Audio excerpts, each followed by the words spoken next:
Bombay high court ने औरंगाबाद का नाम बदलकर संभाजी नगर रखने के फैसले को चुनौती देने वाली याचिका को खारिज कर दिया। मतलब औरंगाबाद का नाम संभाजी नगर ही रहेगा। हालांकि संसदीय सीट का नाम औरंगाबाद है, जहां से असदुद्दीन ओवैसी की पार्टी के इम्तियाज जलील सांसद हैं और उन्हें फिर जिताने के लिए ओवैसी ने पूरी ताकत लगा दी। ओवैसी ने औरंगाबाद को लेकर ऐसा प्यार जताया जिसके बाद औरंगजेब अचानक से ट्रेंड करने लगा है। कैसे, हम आपको दिखाते हैं हमारी इस रिपोर्ट में।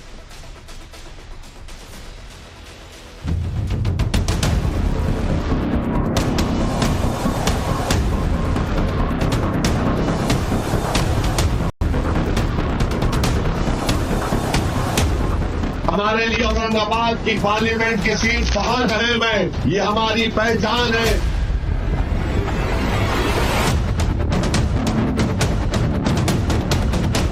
मुझे औरंगाबाद की जमीन से इतनी मोहब्बत है।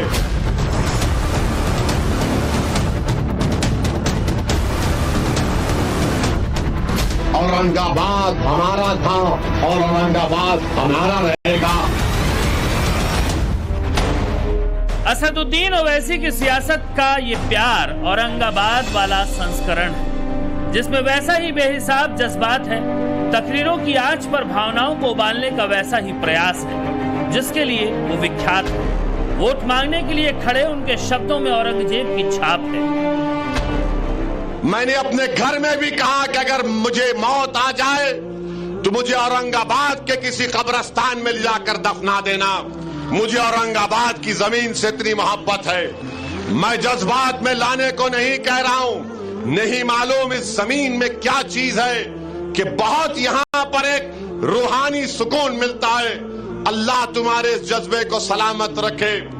डरने और घबराने की जरूरत नहीं है। अल्लाह हमारे साथ है। अल्लाह हमको कामयाब और कामरान करेगा।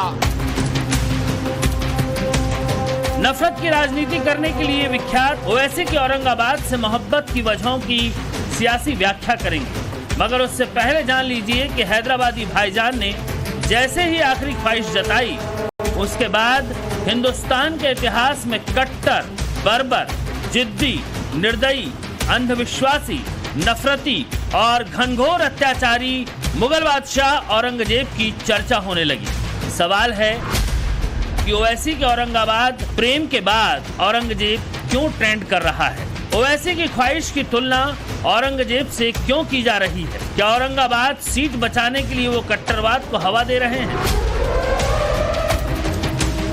असदुद्दीन ओवैसी के इर्द गिर्द परिक्रमा करते औरंगजेबी भाषण को समझने के लिए सबसे पहले ये जान लीजिए कि जिस तरह वोट के लिए ओवैसी ने औरंगाबाद में दफनाने की इच्छा जताई, वैसी इच्छा कभी मुगल बादशाह औरंगजेब ने जताई थी। औरंगजेब ने 49 सालों के अपने शासन में करीब 15 करोड़ लोगों पर राज किया। पश्चिम के अफगानिस्तान से लेकर पूरब के असम तक औरंगजेब का राज फैला हुआ था। जमीन के भूखे इस बादशाह का साम्राज्य 32 लाख वर्ग किलोमीटर दूरी तक पसरा हुआ था। आगरा और दिल्ली से हिंदुस्तान पर राज करने वाले औरंगजेब ने मरने से पहले अपनी वसीयत लिखी थी, जिसमें उसने बताया था कि उसकी कब्र कैसी और कहां होनी चाहिए। औरंगजेब ने लिखा था कि उसे औरंगाबाद में दफन किया जाए और मकबरा बेहद साधारण हो। औरंगजेब की कब्र महाराष्ट्र के औरंगाबाद से 25 किलोमीटर की दूरी पर स्थित खुलदाबाद में है। मकबरे में केवल मिट्टी है, जो एक साधारण सफेद चादर से ढका हुआ है। कब्र के ऊपर एक पौधा लगाया गया है।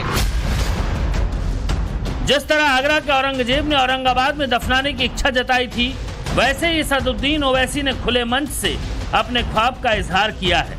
हालांकि असदुद्दीन ओवैसी के औरंगाबाद प्यार के पीछे 100% सियासत है। हमारे लिए औरंगाबाद की पार्लियामेंट की सीट बहुत अहम है। ये हमारी पहचान है। ये हमारी आवाज है। ये हमारे इत्तेहाद की निशानी है। ये हमारे बुजुर्गों की कुर्बानियों की निशानी है। ये हमारे माँ और बहनों की दुआओं का नतीजा है। ये हमारे नौजवानों की खून पसीने की कमाई है। ये सब मिलकर हमसे छीनना चाहते हैं। सीट के साथ साथ हमारी इज्जत छीनना चाहते हैं। हमारी इज्जत नफ्स को ललकार रहे। तो मेरी आपसे गुजारिश है कि जो लोग ये नियति में करा रहे। आप क्या करेंगे? आप इनके खिलाफ एक शीशा मिलाई की दीवार बनकर इनसे कहेंगे औरंगाबाद हमारा था और औरंगाबाद हमारा रहेगा। यहाँ पर हमारा परचम लहराएगा, किसी और सियासी पार्टी का परचम हम लहराने नहीं देंगे औरंगाबाद। औरंगाबाद संसदीय सीट क्यों अहम है असदुद्दीन ओवैसी के लिए, इसे जरा समझिए। औरंगाबाद इस वक्त AIMIM के कब्जे में है। इम्तियाज अली यहां से सांसद भी हैं और AIMIM के कैंडिडेट भी। 2019 में मोदी की सुनामी के बावजूद औरंगाबाद के आसमान में ओवैसी की सियासी पतंग उड़ी। सबसे अहम ये कि औरंगाबाद लोकसभा सीट हैदराबाद के अलावा पहली संसदीय सीट है जहां पर ओवैसी की पार्टी ने जीत हासिल की थी।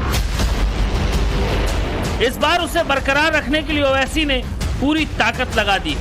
औरंगाबाद को जीतने के लिए लोगों के जज्बातों को उबाल रहे हैं। बाबरी मस्जिद का जिक्र कर गड़े मुर्दे उखाड़ रहे हैं। विरोधियों को कुछ यूं मंच से ओवैसी ललकार रहे हैं। तो बोल खैरे, मैं पूरी आवाम की तरफ से बोल रहा हूं, 6 दिसंबर तूने गुनाह किया था या नहीं किया था? बोल खैरे, बोलो उद्धव ठाकरे, बोलो आदित्य ठाकरे, बोलो शरद पवार, बोलो अजीत पवार, बोलो आदि कांग्रेस, बोलो नरेंद्र मोदी। मैं इम्तियाज जलील भारत की पार्लियामेंट में खड़े होकर असदुद्दीन ओवैसी ने कहा था, बाबरी मस्जिद जिंदाबाद, बाबरी मस्जिद जिंदाबाद, बाबरी मस्जिद जिंदाबाद। जिस औरंगाबाद संसदीय सीट को बचाने के लिए ओवैसी उससे प्यार और अपनी ख्वाहिशों का इजहार कर कट्टरवाद को नए सिरे से आकार दे रहे हैं, वहां का समीकरण समझिए जरा। औरंगाबाद कभी कांग्रेस का गढ़ हुआ करता था, मगर 1989 में शिवसेना ने उसे छीन लिया। 1998 को अगर छोड़ दें तो 89 से 2014 तक लगातार शिवसेना वहां जीतती रही, मगर 2019 में अचानक ही ओवैसी की पार्टी ने औरंगाबाद में एंट्री की। लगातार 4 बार सांसद रहे चंद्रकांत खेरे इस बार भी उद्धव ठाकरे वाली शिवसेना से चुनावी मैदान में, तो शिंदे वाली शिवसेना की तरफ से संदीपन राव भूमरे। इन दोनों के मुकाबले असदुद्दीन ओवैसी ने अपने मौजूदा सांसद इम्तियाज जलील को चुनावी मैदान में न सिर्फ उतारा है बल्कि अपने कैंडिडेट को जिताने के लिए पूरा जोर लगा दिया है। पूरी पार्लियामेंट में अगर किसी ने फलस्तीनी और गाजा के लोगों के इंसाफ की बात की और भारत सरकार से मुतालबा किया कि फौरन सीज फायर कराइए और गाजा के फलस्तीनियों को इमदाद पहुंचाइए, उसका नाम इम्तियाज जलील था। औरंगाबाद में खड़े होकर ओवैसी गाजा, फिलिस्तीन और इजराइल की बात क्यों कर रहे हैं, उसे जरा वोट के आंकड़ों में जान लीजिए।